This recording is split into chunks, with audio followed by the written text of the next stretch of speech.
Bom, pessoal, a gente começa agora a disciplina de microbiologia, né? Só para a gente seguir, né? Nessa disciplina, a gente vai falar um pouco mais sobre o cultivo dos micro-organismos no laboratório, a identificação desses micro-organismos, quais são as metodologias de semeadura, observação do crescimento, alguns exames específicos em relação à detecção de bactérias e um pouquinho sobre fungos, algumas metodologias diferenciadas, como cultura de urina, cultura de fezes, hemocultura, né? Então, o nosso foco maior nessa disciplina vai ser as bactérias, né? E a gente vai falar um pouco sobre os fungos também, né?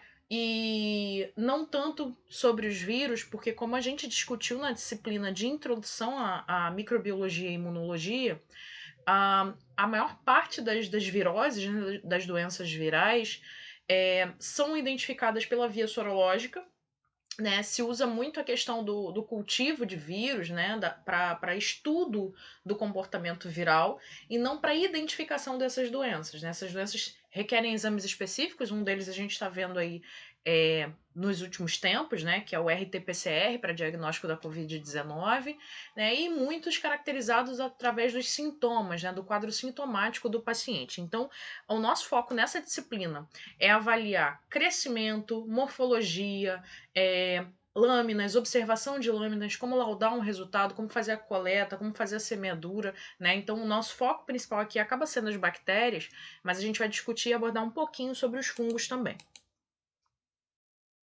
Gente, então, só para a gente recapitular, né? A microbiologia, então, ela é o ramo das todos os seres que são microscópicos, né? Por isso e eles têm esse nome justamente porque a gente não consegue enxergá-los a olho nu, né? Somente com o auxílio de instrumentos que possibilitem essa visualização, né? Seja ele o microscópio óptico ou o microscópio eletrônico, né? No caso de seres muito pequenos, como o caso dos vírus, por exemplo, ou observação de estruturas específicas das bactérias, é, somente com o uso de microscópio eletrônico. Então, dentro dos micro-organismos, a gente tem bactérias, vírus, fungos, né?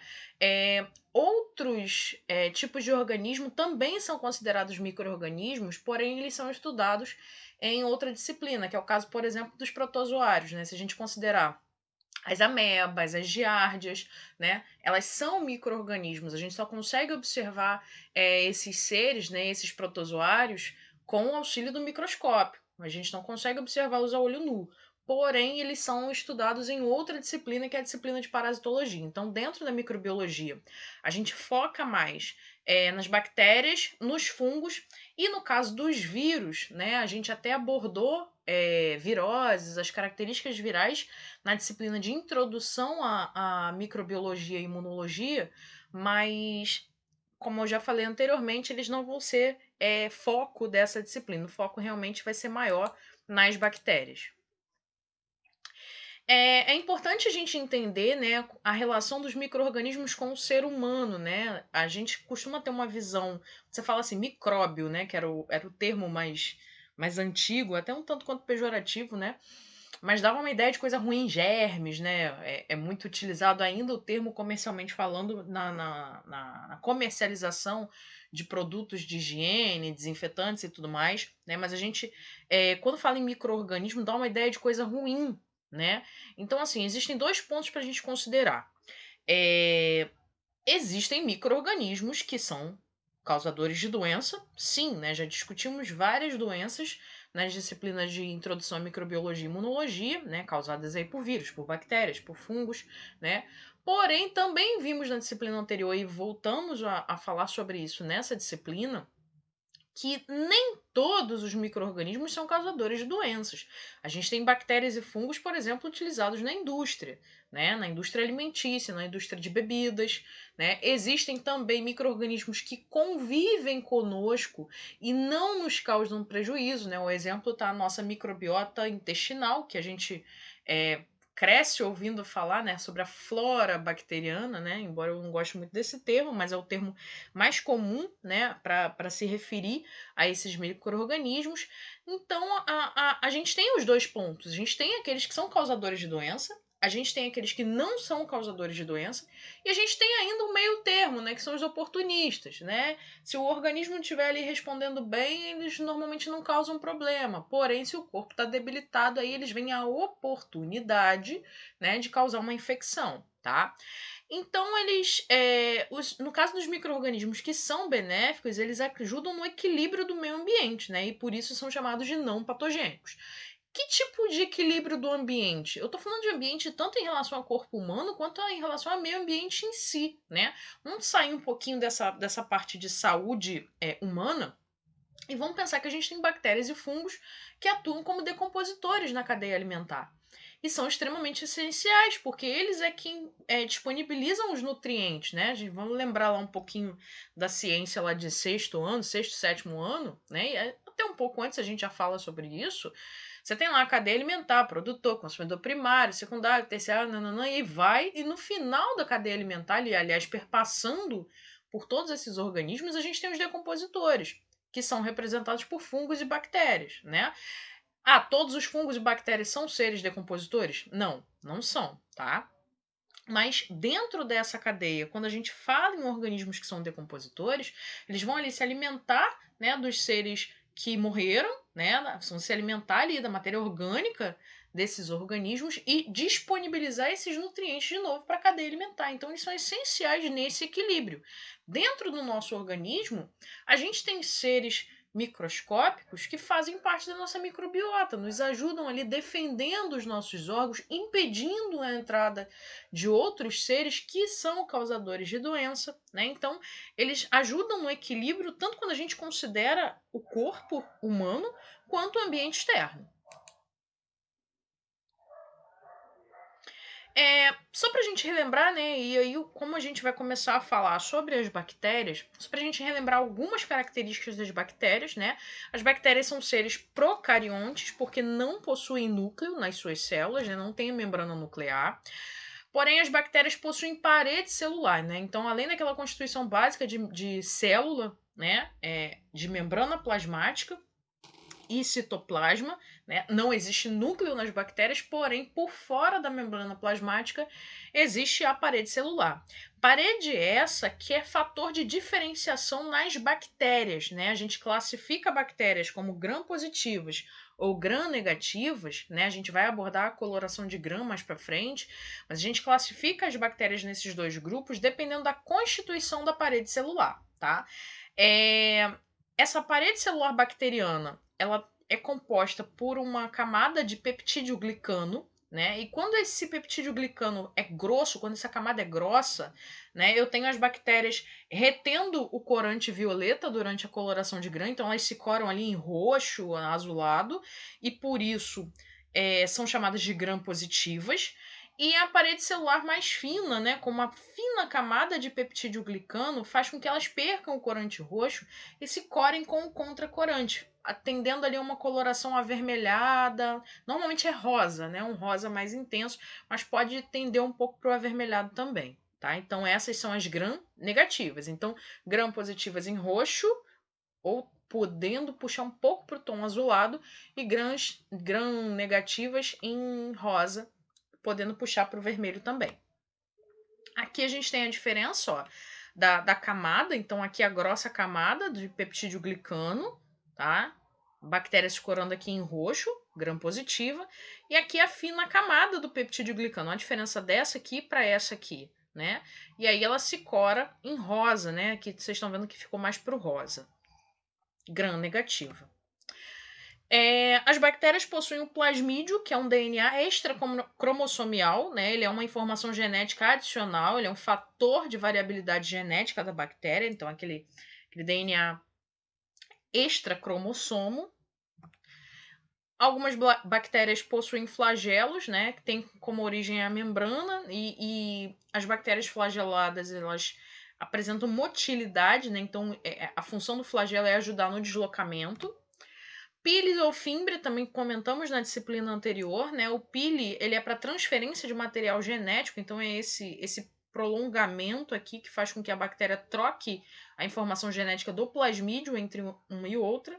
E as fímbrias, né, que são essas projeções menores, servem para adesão, principalmente bactérias de ambiente, né, se aderindo ali a substratos, ou bactérias que se fixam em determinados órgãos. A gente tem, por exemplo, bactérias que são especialistas em colonização de próteses, né? Próteses que substituem ossos, né? Próteses ortopédicas. Então, existem bactérias que têm fímbrias de adesão tão resistente que conseguem aderir a determinados materiais e, com isso, colonizar determinados tipos de estruturas. Cápsulas, né? Algumas bactérias secretam essa cápsula, isso é um fator de virulência bacteriana, né? Isso dá mais poder de infecção, digamos assim, poder de invasão a essas bactérias. Os esporos, né? As bactérias que formam esporos os formam quando eles estão em um ambiente que está desfavorável, né? Então é uma forma de resistência. Se o ambiente não está legal para ela, ela secreta, ela produz esse esporo e fica ali esperando as coisas melhorarem. Então é um período de latência, né? Ela está ali como se estivesse adormecida, né? E espera, né, que as coisas melhorem no ambiente para que ela volte ao seu metabolismo normal. E falamos da morfologia, né? A gente tem formas globais de bactérias. Quando a bactéria está arredondada, a gente tem os cocos, né? E dependendo desses arranjos de cocos, a gente tem nomes específicos. Então, eu posso encontrar na forma de cocos separados, e normalmente a gente chama de micrococos. Quando eu tenho dois cocos juntos, eu chamo de diplococos.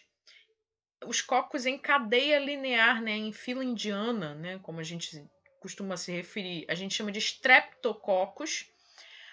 Em forma de cachinho de uva, a gente chama de staphylococcus. Em arranjos de 4 são as tétrades. E em arranjos cúbicos, né, 4 na frente e 4 atrás, formando aquele formato de como se fosse um dado, né, são as sarcinas. Existem aquelas bactérias que têm o formato de bastão, né, são os bacilos, tá? Os bacilos, eles também podem formar cadeias, né? Então aqui a gente tem, por exemplo, um streptobacilo, é um bacilo atrás do outro, e existem os bacilos soltos. Algumas podem possuir flagelos, outras aí secretar os esporos. E a gente tem outros formatos específicos, né? O vibrião, que é aquele formatinho de vírgula, os espirilos, né? Que formam aqui aquela curvatura e possuem flagelos, e as bactérias espiraladas, que são as espiroquetas. Então, assim, para a gente resumir, os formatos básicos, né, mais característicos e mais comuns da gente encontrar. Os cocos, que são as bactérias arredondadas, né, e dentro desses cocos a gente pode encontrar na forma de streptococo, quando eles formam cadeias lineares, diplococo, quando eles estão de 2 em 2, e estafilococos, quando eles estão em forma de cacho de uva. As outras duas são menos comuns da gente encontrar, porém existem. Em formato de bastão, ou como a gente chama, né, que formato de salsicha, né, são os bacilos. Em formato de vírgula, né, fazendo aquela curvinha, são os vibriões. E as bactérias sofrendo uma ligeira curvatura com flagelos são os espirilos. E em formato de espiral, como se fosse uma espiralzinha de caderno, são as espiroquetas. Em relação à nutrição, também já comentamos na disciplina anterior, existem bactérias que conseguem produzir o próprio alimento, então são autótrofas ou autotróficas. Algumas conseguem fazer fotossíntese, como é o caso das cianobactérias. Outras fazem o processo de quimiossíntese, né? Elas conseguem produzir o próprio alimento utilizando para isso substâncias inorgânicas. E tem as bactérias que não conseguem produzir o próprio alimento e por isso são chamadas de heterótrofas, né, ou heterotróficas. E aí, dentro desse grupo das que não conseguem produzir o próprio alimento, a gente vai encontrar as decompositoras, como a gente já discutiu antes, as bactérias que são simbiontes, né? Simbiose é uma relação onde eu tenho uma troca, né, de benefícios. É o caso, por exemplo, das bactérias que vivem lá no nosso intestino. Elas têm ali nutrientes, elas têm um abrigo e como fator de troca, elas nos fornecem a proteção, né? Nos defendem ali de outras bactérias, nos ajudam no nosso metabolismo, né? Então, é um jogo de compadres ali, de comadres, né? o corpo humano beneficia esse grupo de bactérias e as bactérias beneficiam o corpo humano. Isso é uma relação simbionte. Então, são as bactérias simbiontes. E temos as bactérias parasitas também, né? Que são as causadoras de doença. Elas parasita, como o próprio nome já diz, né? Quando a gente fala assim, fulano tá um parasita. Aquela pessoa está invadindo um determinado espaço, está ali só se alimentando, crescendo, usufruindo e só prejudicando o local, né? Então são as bactérias causadoras de doenças. Em relação às fontes de nutrição, né, elas vão utilizar fontes de carbono, como os íons bicarbonato, no caso das autótrofas, carboidratos, aminoácidos, lipídios, né? Vão precisar também de fontes de nitrogênio e alguns íons inorgânicos essenciais, né, sendo macronutrientes, como fósforo, como o próprio potássio, magnésio, ferro, tá? Entre outros. E micronutrientes, cobalto, zinco, manganês, sódio. Então, assim, as fontes alimentares são muitas, né? O que elas vão utilizar para o crescimento é muito diferenciado. Isso varia também de uma espécie de bactéria para outra, de um grupo de bactéria para outro. Por que a gente está abordando a nutrição aqui de novo? Porque a gente vai chegar no momento onde vamos falar do cultivo dessas bactérias em laboratório, né? Colocar uma colônia de bactérias para crescer num laboratório. E para que eu coloque uma colônia de bactérias para crescer num laboratório, eu preciso fornecer meios para que ela cresça. Então, o meu ambiente tem que estar controlado. E uma das coisas que eu tenho que controlar é a alimentação dessas bactérias. Porque se elas não têm alimento, elas morrem. E se elas morrem, eu não consigo ver crescimento algum. Então, quando a gente chegar na questão dos meios de cultura, do cultivo e tudo mais, a gente vai entender por que a gente está falando especificamente das fontes de nutrientes aqui para as bactérias, tudo bem? Por enquanto é só uma revisão, né, do que a gente já discutiu na disciplina de Introdução à Microbiologia e Imunologia, mas a gente vai abordar um pouco melhor essa questão da composição dos meios de cultura. E aí a gente entra num assunto que até então a gente não tinha falado. Quando a gente fala em nutrição das bactérias, isso implica diretamente no crescimento bacteriano. Só que o crescimento bacteriano não é igual ao crescimento de um organismo como o nosso, por exemplo. Quando a gente fala assim, o ser humano crescendo, você pensa em crescer em tamanho.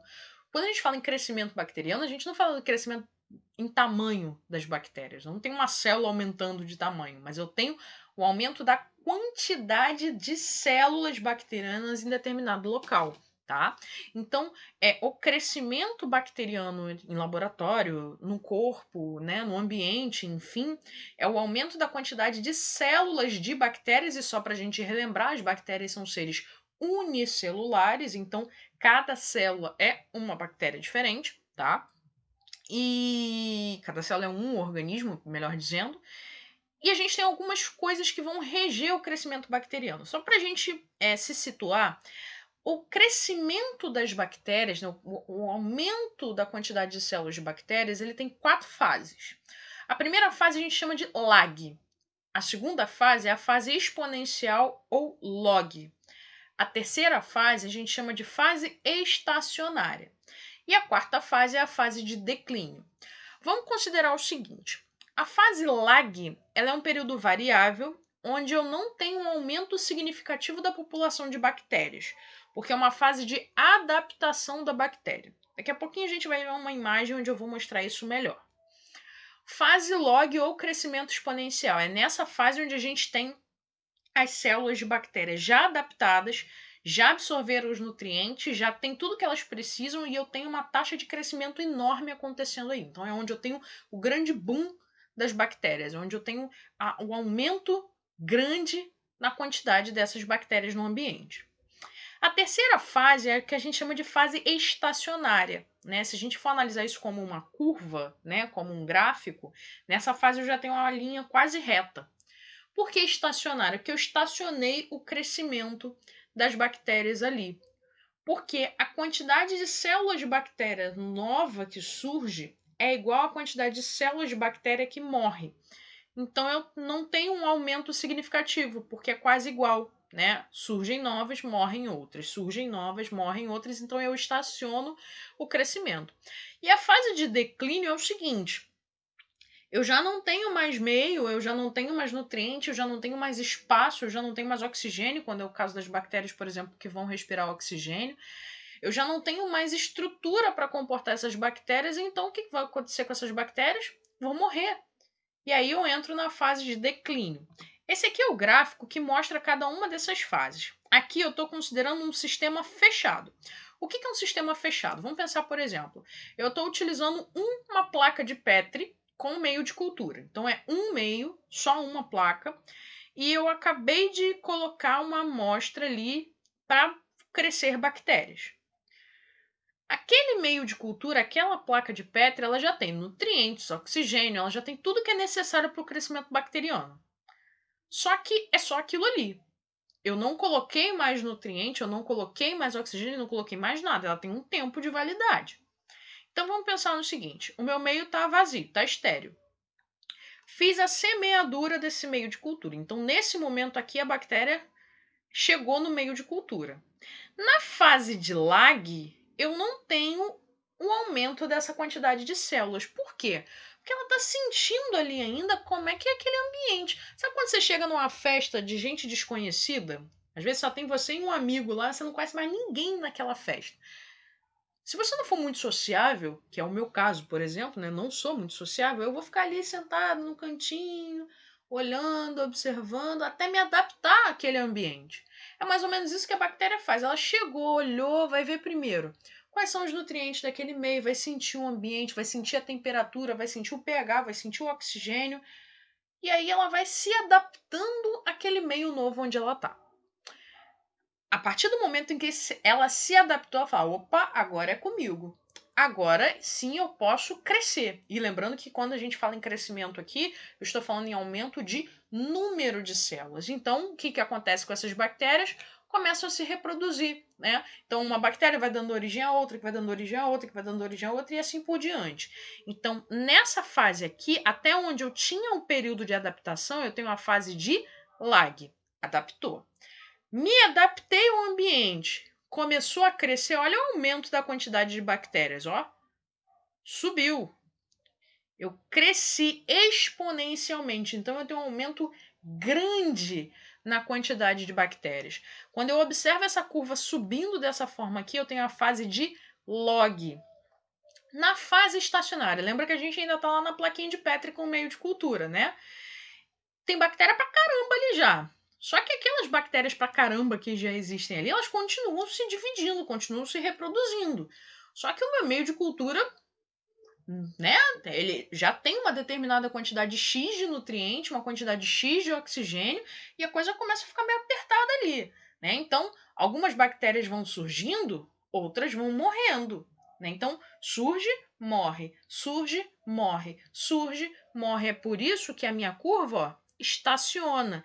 Estaciona, então eu tenho uma fase estacionária. Aqui rola uma competição frenética para ver quem é que vai sobreviver naquele meio ali. Elas estão competindo por quê? Por espaço. Se for uma bactéria que depende de luz, ela está competindo por isso. Por oxigênio, pelo nutriente, ela está competindo por tudo, né? Então, rolou uma competição ali. Só que vai chegar um momento em que aquele meio de cultura já não tem mais nada para oferecer. Ele já praticamente já está sem nutriente. O oxigênio já foi embora. Espaço já não tem mais. E aí, o que vai começar a acontecer com essas bactérias se eu já não tenho mais os nutrientes necessários? Vão morrer. Então é a fase de declínio, ó. É onde eu tenho a queda. Então, como é que a gente lê gráfico de crescimento bacteriano? Isso num sistema fechado. A fase de adaptação é lá embaixo, ó. Eu praticamente não tenho aumento significativo da quantidade de bactérias, porque eu estou me adaptando ao ambiente. Fase lag. Na fase log é onde eu tenho um aumento, ó. Então é onde o gráfico sobe. Fase log. Onde a reta se estabiliza, ó. Onde eu tenho uma constante, onde eu tenho o gráfico se estabilizando. Eu tenho a fase estacionária. E onde eu tenho o meu gráfico caindo, a minha linha, a minha reta está indo para baixo. É a fase de declínio. Aí vamos pensar no seguinte: você está num laboratório, seu objetivo é fazer um diagnóstico microbiológico de alguém, né? Você pegou lá uma amostra qualquer e quer identificar quem é aquela bactéria que está causando uma infecção em determinado paciente. se você fez, né, os procedimentos, está ali estudando e tudo mais, mas ainda não conseguiu fazer uma identificação logo de imediato. Lembrando que isso aqui tem um tempo para acontecer, tá, gente? O crescimento bacteriano, ele leva horas, tá? Então, eu não é eu semeei, 2 minutos depois eu tenho a fase log acontecendo, não. Não, né? Tem um período de incubação que a gente vai discutir mais para frente, tá? Para que isso aconteça. Mas digamos assim, você está lá tentando fechar o diagnóstico daquele paciente e você não conseguiu ainda realizar todos os testes que precisava, todos os exames possíveis. Você pode deixar aquela tua colônia ali que cresceu naquele meio de cultura entrar na fase de declínio? Você pode perder toda aquela colônia de bactérias? Não pode. Por quê? Porque se eu perder aquela colônia de bactérias, eu vou ter que voltar lá no paciente e fazer a coleta de novo. Porque eu perdi. E aí corre o risco de repente eu nem encontrar mais aquele organismo que eu tinha achado. A gente não sabe, né? E aí o que eu faço então? Se o meu sistema está fechado aqui, as bactérias vão morrer. O que eu tenho que fazer? Passar para um novo meio de cultura, né? A gente vai discutir isso melhor mais para frente, as técnicas, né, de fazer semeadura, mas existe uma técnica chamada de repique de cultura. O que é isso? Eu já tenho bactérias que cresceram em determinada placa de Petri e eu tiro aquela bactéria de uma placa, né? Tiro ali uma porção de bactérias que cresceram já numa placa e passo para uma placa nova, estéril. É o equivalente, por exemplo, sabe quando você tem uma planta na sua casa lá, que a planta já está grande demais para o vaso onde ela está localizada, mas ela está cheia de mudinha. O que você faz com as mudinhas do vaso? Tira e planta num lugar novo, né? Não é isso que faz? É a mesma coisa com as bactérias, só que a diferença é que você vai fazer isso num meio de cultura novo, para garantir a viabilidade daquela colônia. Então você garantiu que aquelas bactérias ainda ficassem vivas, tudo bem? Então, quando isso acontece, a gente chama de repique. Isso é para evitar o declínio, né, da tua amostra total, né, já que você ainda vai precisar ali fazer alguns estudos. Então, recapitulando, fase lag, fase de adaptação, fase log, fase de crescimento exponencial. Eu tenho um aumento grande da quantidade de células. Fase estacionária, a minha reta se estabiliza, né, vira uma constante, porque a quantidade de bactérias que nasce, né, que surge, é igual ao número de bactérias que morrem. E na fase de declínio é onde eu tenho a morte das minhas bactérias e por isso a curva cai, diminui. Outro fator, né, outros fatores, melhor dizendo, que a gente vai considerar no crescimento bacteriano são pH e temperatura. Por quê? Vamos pensar no seguinte, né? Primeiro de tudo, o pH para a maioria das bactérias, né, para que essas bactérias tenham ali um bom metabolismo, normalmente é em torno de 7,4. Aqui a gente está falando de bactérias que fazem infecção, né, ou que vivem no organismo humano, tá, gente? Na grande maioria delas. Porque a gente está considerando esse objeto de estudo. Vamos parar e pensar um pouquinho do porquê que as bactérias estão nesse pH de 7,4? Qual é o pH do nosso organismo mesmo? Vamos pensar no nosso sangue, por exemplo. 7,35 a 7,45, correto? Então, a gente pode dizer que está ali aproximadamente 7,4.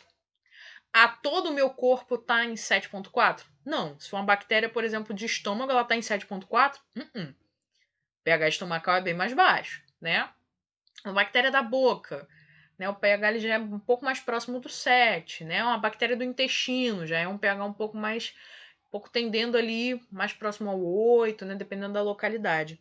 Então, assim, no geral, genericamente falando, o pH considerado ideal, né, para o crescimento bacteriano em laboratório é em torno de 7,4. Inclusive, esse é o pH que a gente mantém nos meios de cultura, tirando algumas exceções onde você precise trocar o pH do meio.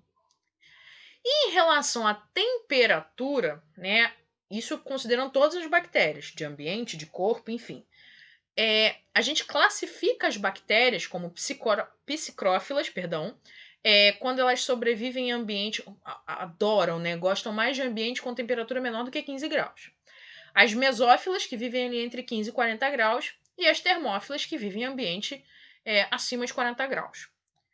Considerando as bactérias que fazem infecção no ser humano, são essas aqui, ó. entre 15 e 40 graus. É claro que o corpo humano não chega a uma temperatura mínima tão baixa assim, mas nessa faixa é onde se encontram as bactérias que fazem infecção nos seres humanos. Ué, mas tem bactéria que consegue sobreviver a mais de 40 graus? Sim, tá? Inclusive, até mesmo algumas bactérias que fazem infecção nos seres humanos conseguem tolerar temperaturas extremas, mas não são todas. Porém, no ambiente, a gente encontra bactérias que vivem lá em fonte termal, temperatura alta pra caramba, né? Não é o nosso objeto aqui, mas existem, tá? Então, assim, qual é a temperatura ideal para o crescimento bacteriano num laboratório? Se eu falei que o pH ideal é em torno de 7,4, a temperatura ideal para o crescimento, eu posso botar uma bactéria para ficar crescendo a 40 graus no laboratório? A 25? A 15? A 60 graus? Qual é a temperatura que eu vou usar? 36,5 a 37.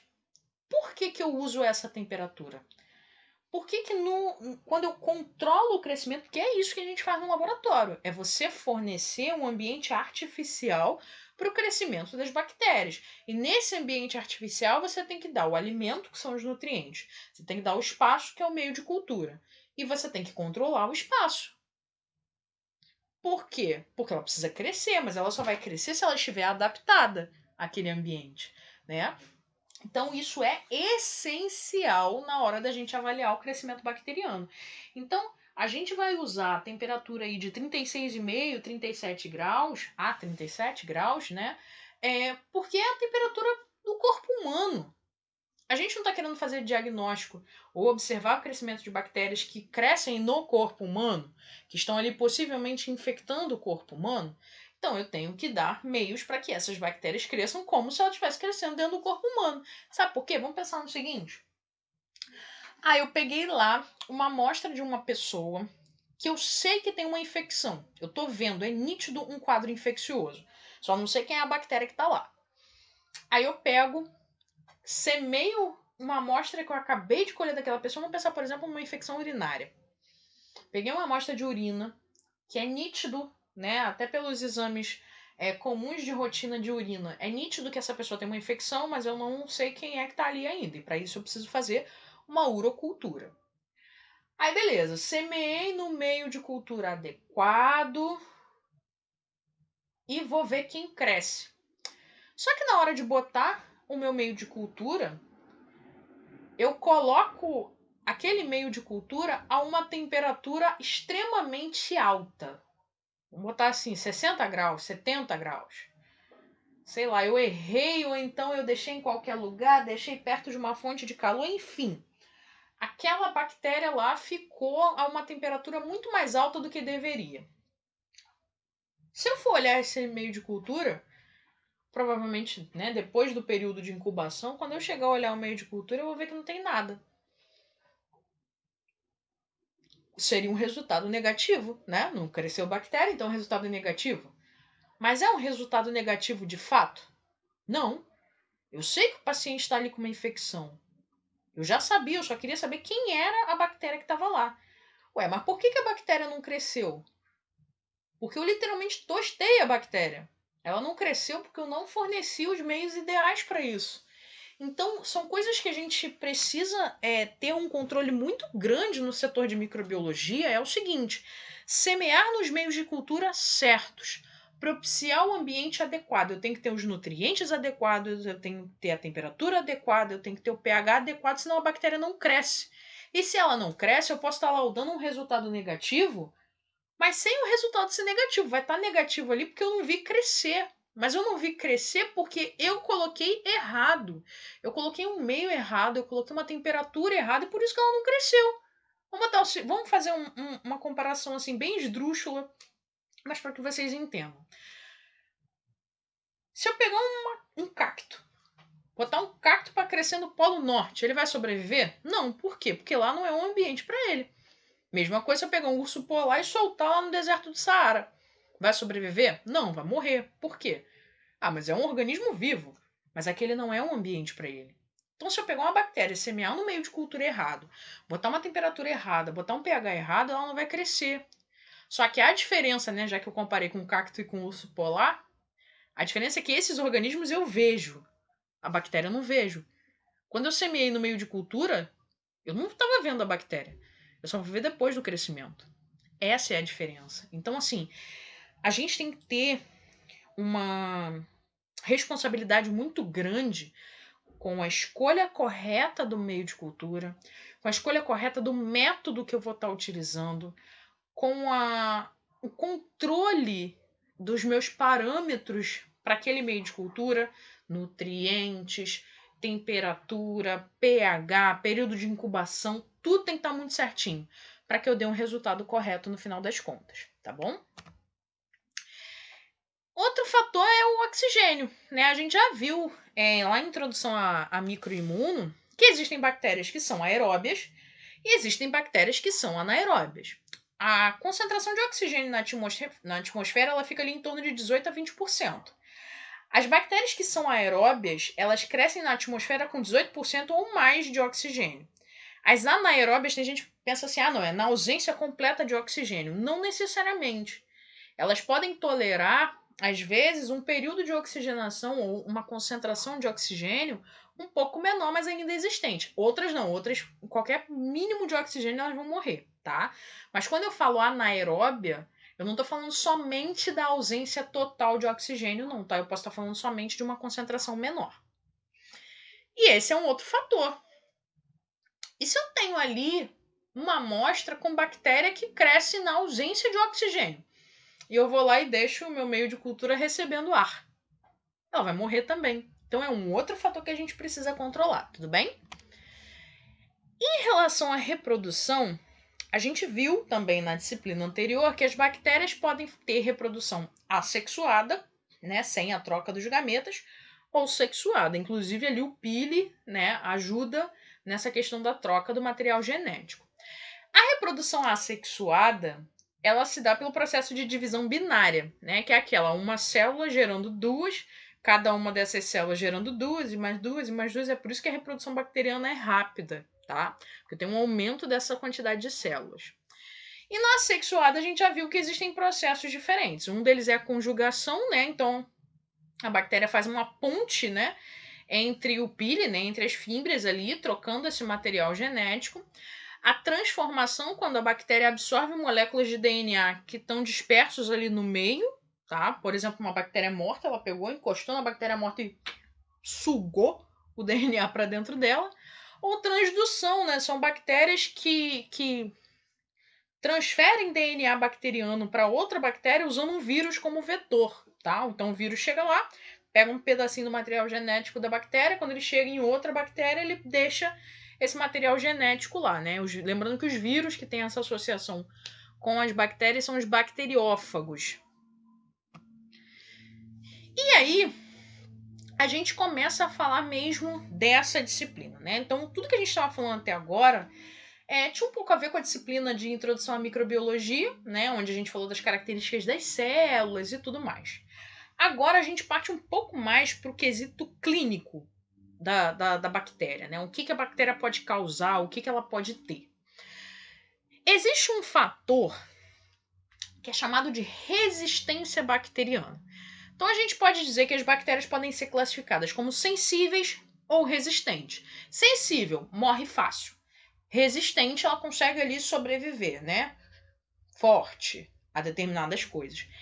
Sensível ou resistente a quê?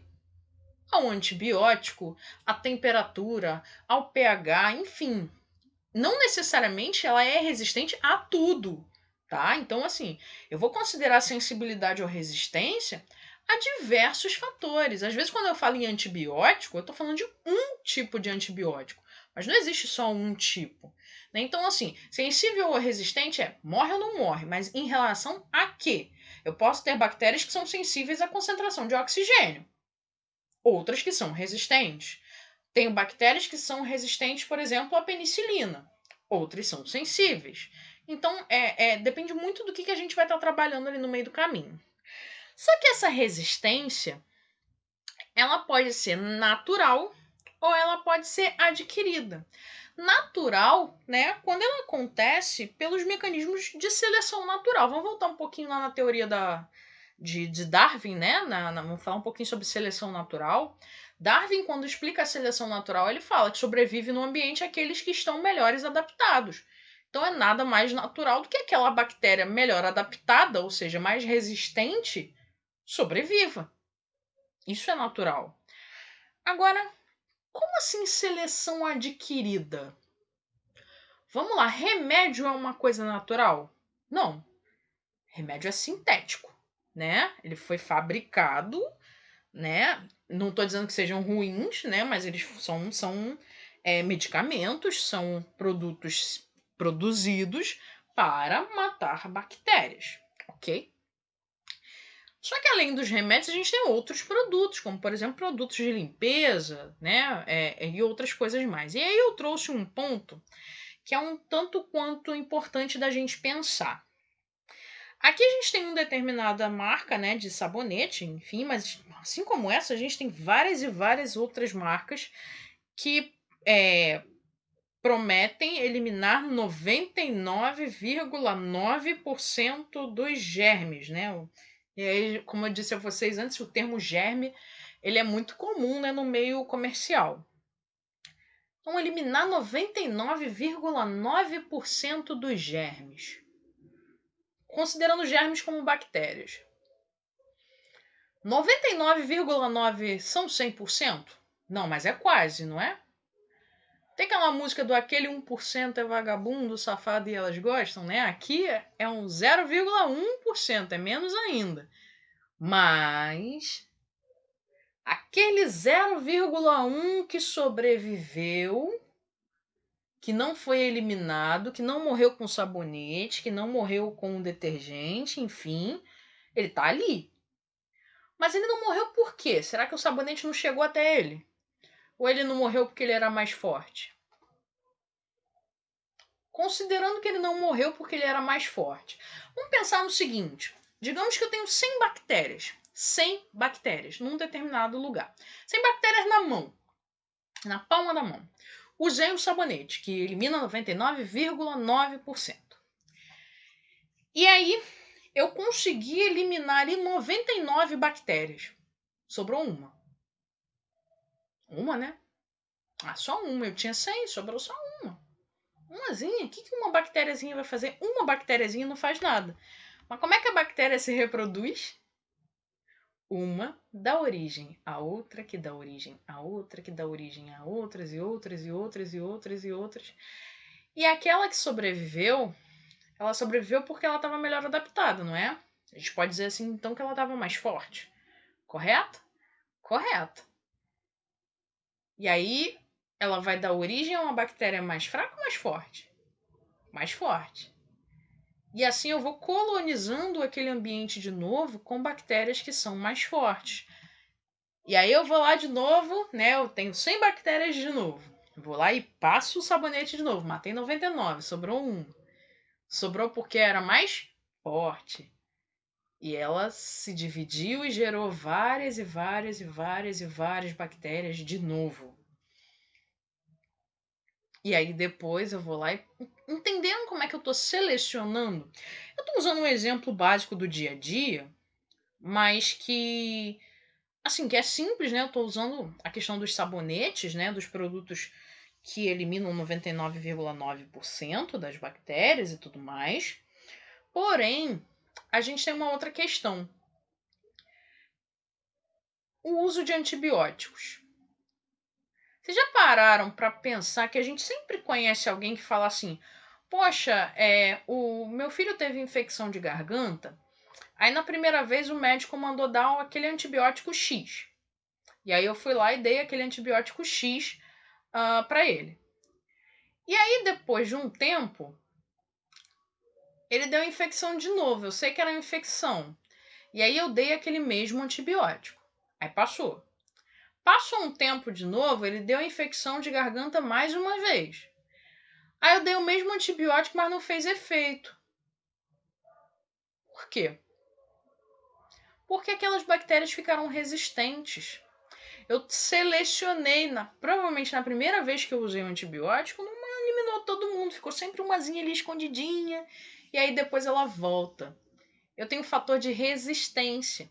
E é por isso, por esse motivo do corpo ficar resistente ao uso de antibióticos, esse é o motivo pelo qual os antibióticos não devem ou não deveriam ser vendidos sem prescrição médica. Mas todo mundo conhece uma farmácia, um farmacêutico, alguém que trabalha em algum lugar e sabe que aquela farmacinha ali vende um antibiótico sem receita.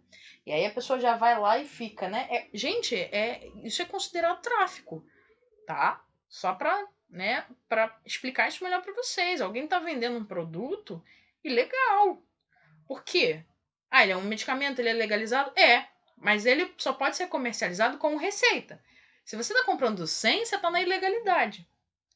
Ah, gente, mas por favor, né? Poxa, é só um medicamentozinho, não vai fazer mal, quem sabe? Fora que antigamente as pessoas tinham o costume de tomar antibiótico para tudo. Tô com dor de cabeça, toma antibiótico. Fiquei resfriado, toma antibiótico. A gente já falou sobre isso em alguns outros momentos, né? Primeiro de tudo, antibiótico para dor de cabeça nem pensar, né? Dores são medicamentos analgésicos e mesmo esses já tem que ser prescritos pelo médico. Não tem a exigência da receita, mas quem sabe o que a gente tem, quem tem que direcionar é o médico. Já começa por aí. Segundo, viroses sendo tratadas com antibióticos. E aí, antibiótico, medicamento utilizado para eliminar bactéria. Viroses, doenças causadas por vírus. O que é para eliminar bactéria não serve para eliminar vírus. Aí vocês podem me perguntar assim, mas por que então que no tratamento da Covid-19 eles estão fazendo uso, por exemplo, de azitromicina? É para que não complique a situação causada pelo isso em quadros mais sérios, né, quadros mais graves, mas a azitromicina está sendo usada para quem está recorrendo a esse tipo de tratamento para eliminar a pneumonia ou para minimizar a pneumonia bacteriana. Funciona mais ou menos da seguinte forma: o coronavírus ele entra, né, no quadro mais sério sintomático de pulmão, ele gera uma pneumonia. E aí, como eu tenho um ambiente propenso ao desenvolvimento de bactérias, as bactérias chegam ali também. Ou seja, não é só o vírus, mas eu começo a ter uma colonização de bactérias também. Então, a azitromicina ela serviria para isso. Porém, quem tem que indicar o tratamento e quem tem que avaliar o caso é o médico, tá? Então, não é utilizado no tratamento da Covid por ser um grande combatente do vírus, não, tá, gente? Até porque, no caso da Covid-19, não tem nenhum medicamento específico para o novo coronavírus. Não tem, tá? Mesmo os antivirais que estão sendo utilizados aí no tratamento, eles não são específicos ainda para o coronavírus. Mas voltando à questão da bactéria, né? A gente também conhece pessoas que têm como costume de, olha, você está com infecção urinária, mas meu vizinho teve uma infecção urinária e tomou aquele remedinho ali e ó, foi tiro e queda. E aí você vai lá e toma o mesmo remédio porque seu vizinho tomou aquele remédio. O organismo do seu vizinho é um, o seu é outro. A infecção pode ser por organismos completamente diferentes. A gente tem N espécies de bactérias e mesmo que seja da mesma espécie, a gente tem cepas diferentes. Então, a que estava no teu vizinho pode ser completamente diferente da que estava sua. É por isso que quem tem que receitar é o médico, né? Não dá pra gente tomar como parâmetro o outro, porque funcionou no outro, vai funcionar comigo. E outra, período de tratamento do antibiótico. Se eu preciso tomar por 7 dias, não adianta eu tomar por 3 dias. Porque tem gente que fala assim, não, já passou a febre, então não tenho mais infecção. Aí para o tratamento com 3 dias, o que acontece depois? Volta. Porque no início, você controla a infecção. Você está ali freando o crescimento bacteriano. Para depois eliminar. Se você começou a frear o crescimento bacteriano, mas não eliminou todo mundo e parou com o uso do medicamento, o que vai acontecer com as bactérias? Vão voltar.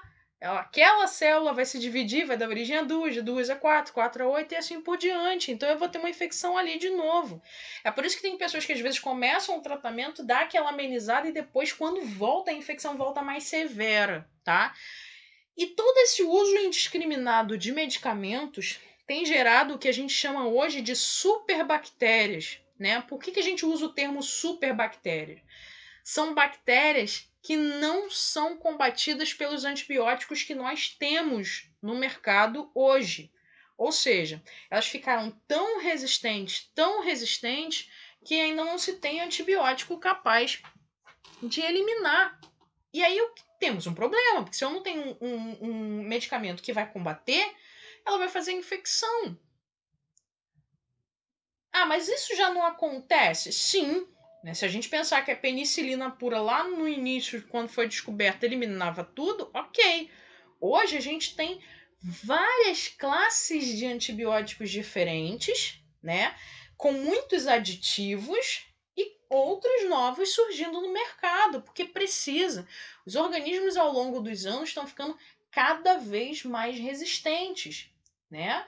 E quando a gente usa indiscriminadamente os antibióticos, a gente só contribui para que isso piore, inclusive em relação ao nosso organismo. Então, essa resistência bacteriana ela pode ser uma coisa natural do ambiente, né? A bactéria voltou mais forte, ou ela pode ser selecionada, né? Os próprios medicamentos e os próprios hábitos das pessoas foram os responsáveis por fazer essa seleção.